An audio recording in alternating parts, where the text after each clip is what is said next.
Hey guys, last video I did was, it was real fast and took long, and this one I'll do with coach speech instead of, and so I should be able to do it in half the time of the rules. And been going over it, ran it by my wife. She could line any defense in 5 minutes, so I think it'll work with the kids. And with it, we'll have quarters and palms. We still run zone, spot drop, cover three, and cover four if we want to. But it's a change up. Probably need to. But anyway, in our base will be match quarters and cover two read. And the rules are just so much similar. It's a big change for the offense, but not much for the defense. And I think the kids will pick it real fast. So here it goes. What we ran into trouble last year is we only had one safety in our four. It was kind of a 4-4. If they went trips, I'll get it. I'll show you what the trouble was with the even front last year. I'm not gonna. I'm not here to run down the four. Just the way we ran it left a lot of holes. And I know we did run like a 3-3 type thing, but the way we ran it wasn't 3-3 sound. Okay, so it was just a three-man front with an extra safety. So in our base rules, okay, against an attached tight end, all our kids got to do, and this will help them, stop them from getting tricked. Okay, they got to find the eligibles. Understand the eligible rules. Last man line of scrimmage, anyone in the backfield, they're eligible. So then they count them. We all know how to count. So corners, if they can count to four, they shouldn't have any problem with this defense. So corners always relate to number one. Now, where we play the leverage depends week on week. Tony thinks it's best, because there's different scenarios. But if they do their shuffle, okay, they should be shuffling just a little bit inside so they can't end up inside leverage if it's a vertical. Okay. The other thing, we all agree on the hard deck, so we have to drill into them the hard deck. Linebacker depth, 5 yards. It's a half-yard difference, really, initial linebacker depth. And I always told the kids, the safeties at ECC, it seemed to work. I'm like, if you see the linebacker do this, cross arm and open his hips, he's running, he turns his back to the line of scrimmage, that kid's vertical. Okay, he's vertical.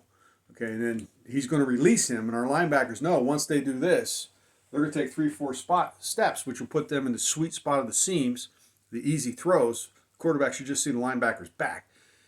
And then he's going to match carry, that's the carry part, run with him with his back. If he sees the linebacker carrying, that kid's vertical. If he's wrong, we're still in good position. Okay, if he waits, we're in bad position. So he sees vertical, that's his vertical. Linebacker, once he sees a safety coming over his back line of scrimmage, he's going to cross over, open his hips, and rally to the flat automatically. And that's match. So we got his rule, always one. His rule, whether we're in quarters or palms, is mod, man, outside and deep. Okay, which means if this guy releases primarily on a hard deck, he lets him go. He looks for the new number two. He's just shuffling, looking for the new number one to present himself.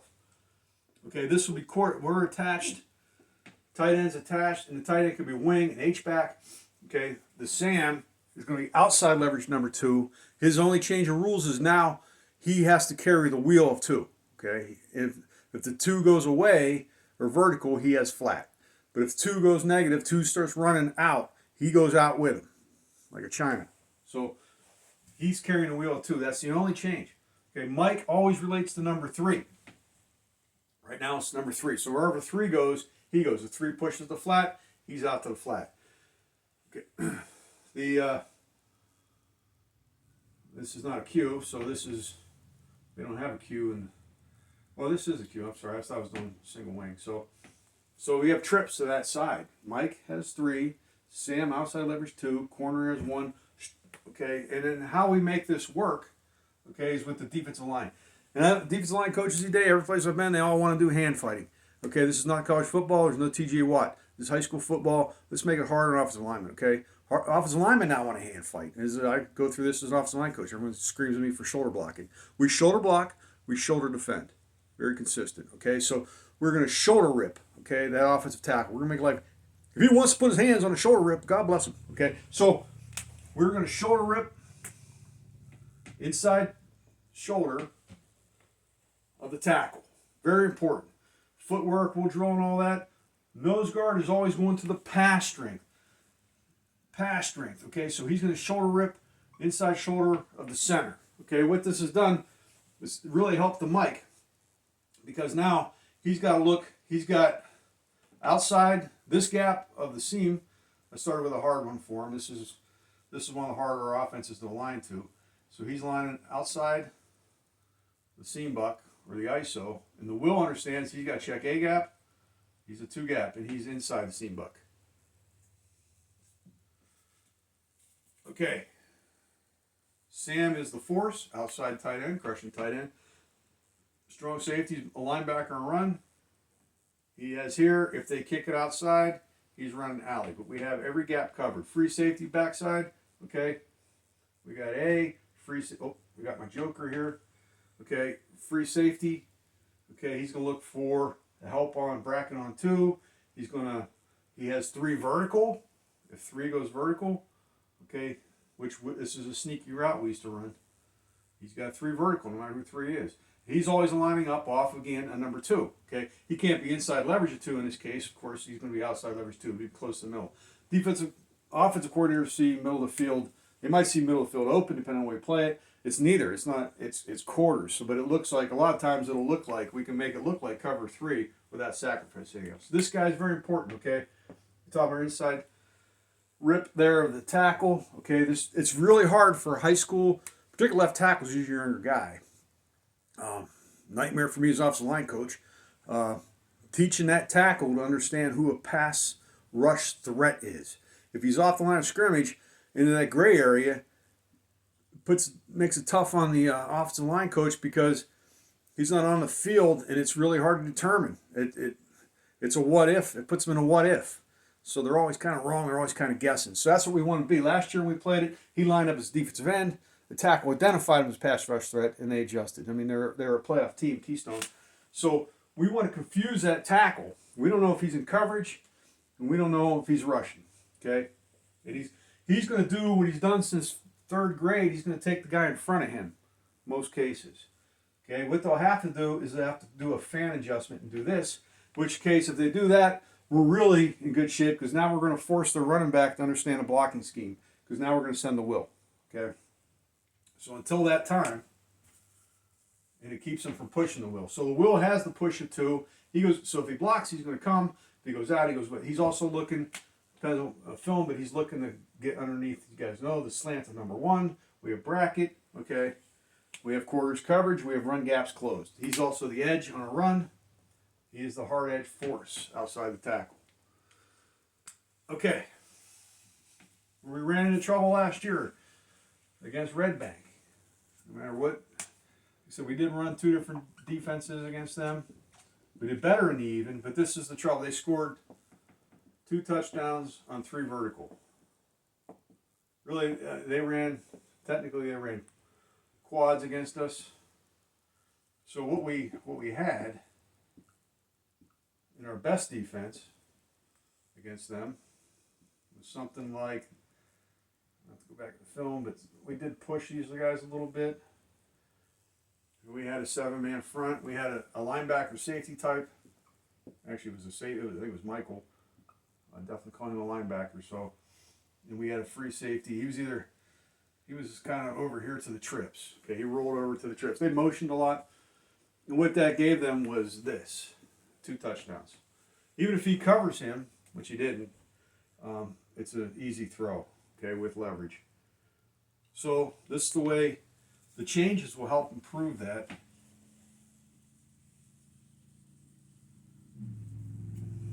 Corner finds number 1. Leverage to be determined.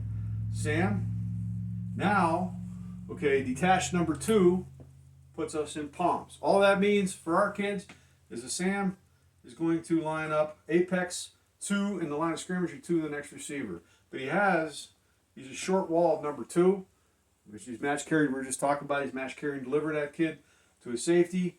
We have a number 3. What changed?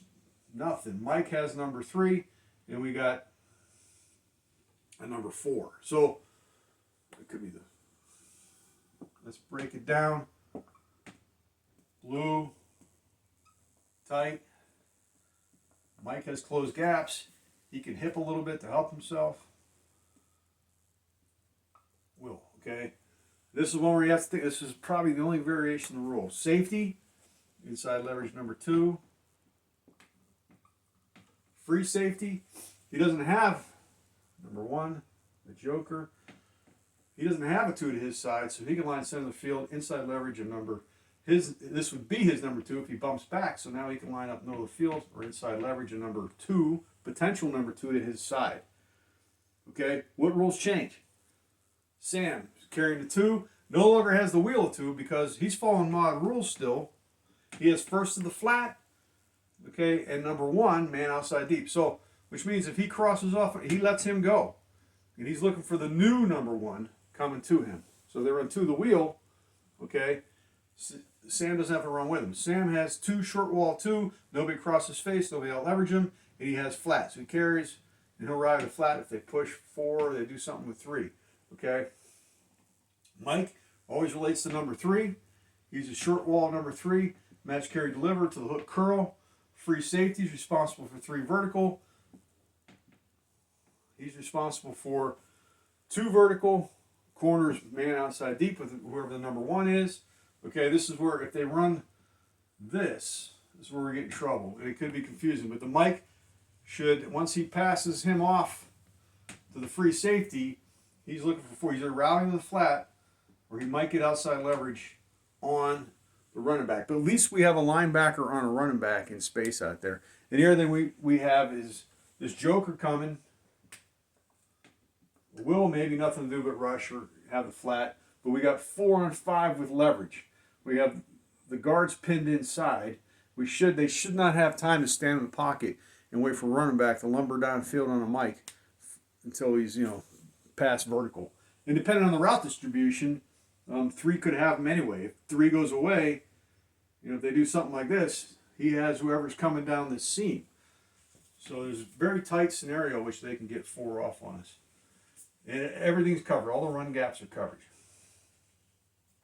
So, tight end attached. Sam linebacker is outside leverage. Playing the wheel number 2. Tight end is pushed out. He's detached. He's a slot. Sam lines up inside leverage, apexes, and has a short wall of him. Nobody crosses face. Nobody out leverage him. That's true for all the linebackers. And he rallies to the flat, carries the flat. Okay? And if you can see, the rules will cover any number of offenses. So if somebody was nuts enough to run the unbalanced single wing, okay, would that apply? Well, the only changes was it'd be the nose guard would have to understand he doesn't have the center.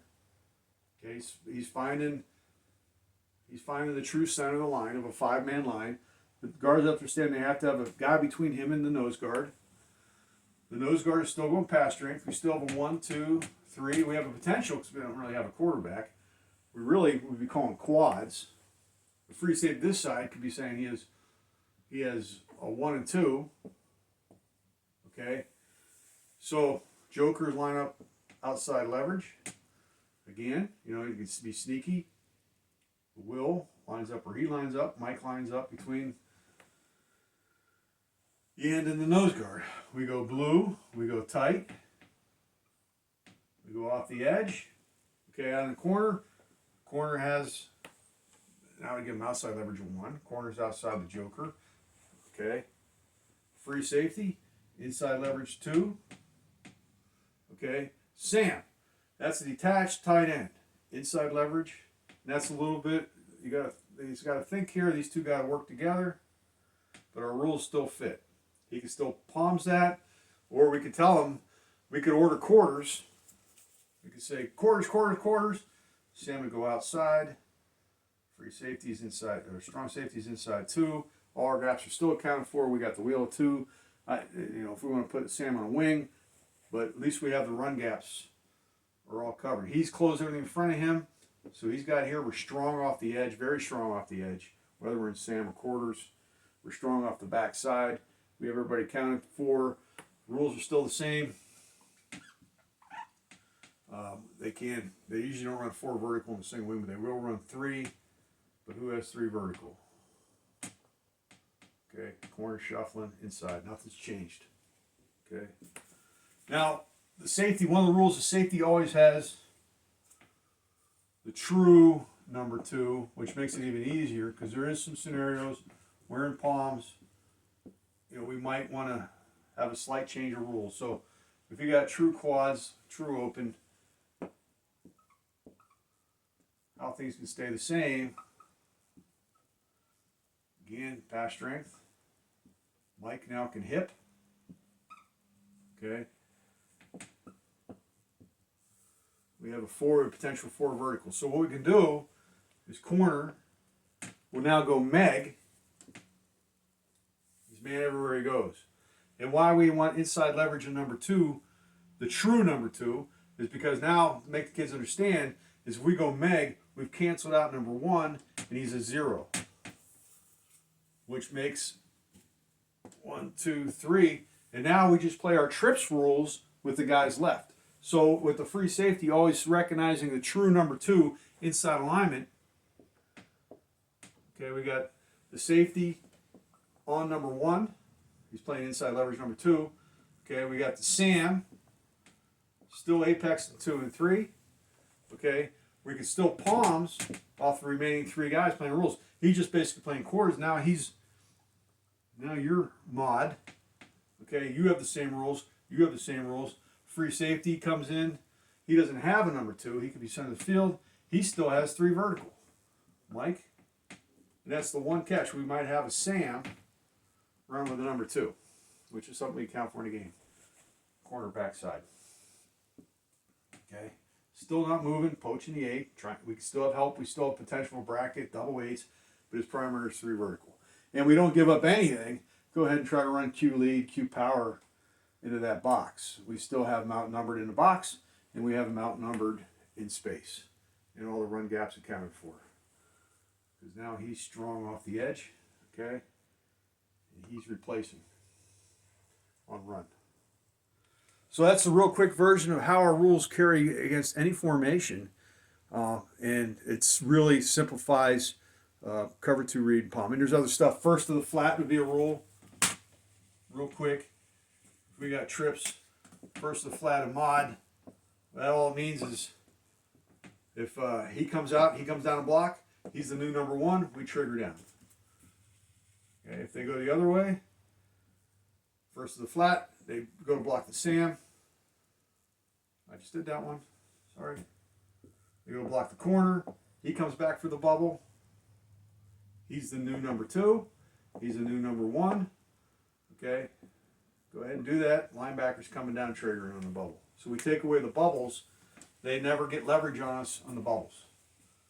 So the rules are uniform. I mean, we can complicate it for the kids. I mean, Cody Alexander, I got his book. It's like 300 pages. It covers match quarters, cover 2 read against any formation with all kinds of adjustments and stuff. But I don't think we're going to play the same teams Cody Alexander faces. So in base, we got things to change. We got the hawk. We got some stunts. But in base, we are always sound in run and pass. And always have numbers to the ball. All right, guys. Thanks for watching. Hope it helps us get on the same page for teaching the kids. For 7-on-7s, this will definitely be adequate. We can just sit in this until they figure it out, and then we can start tweaking a little bit. All right, thanks, guys. Have a good weekend.